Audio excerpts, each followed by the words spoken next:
Hi. So a thought that came to me yesterday is that we are living in a world where we are all making a lot of moral judgments about each other and ourselves, when really what's behind the behaviour is economics. And I will give you a good example of this.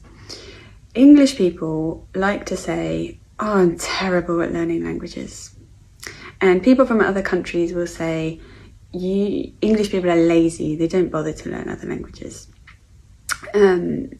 Now, I'm someone who has actually studied 2 languages in my life, to the point where I was quite fluent at one time. So English people can and do learn languages.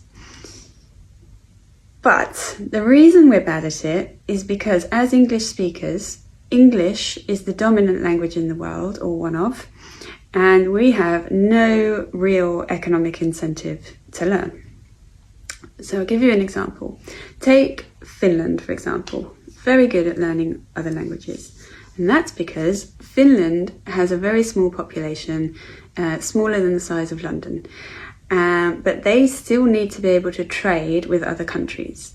And to do that, they need a workforce that is very good at speaking another language, and they've chosen the dominant one, right? They're going to learn English.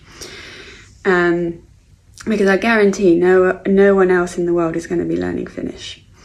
So in order to upskill that workforce, what are they going to do in their country? They're going to create an education system where English is very much a priority. They're going to start teaching their kids at a very young age how to speak English.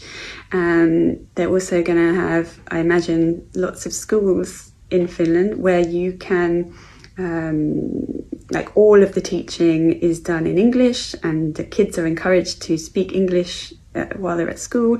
They're gonna also, like, make sure there's lots of books available in English for the people to buy. They're going to make sure that there is English films and TV programs available for people to watch. And they're going to basically do everything they can to make sure they have a workforce where English is basically second nature. Now, we don't have any of that in England because there's no economic incentive. You know, when I learnt a language, it was very difficult to find TV shows in that foreign language. But that's why, it's economics. So if you can maybe see how economics influences behaviour in this context, maybe you can start to apply it to other things in our life. For example, it's not the only reason, but there is a very strong correlation between poverty and inequality and crime. So do we think the answer is to build more prisons?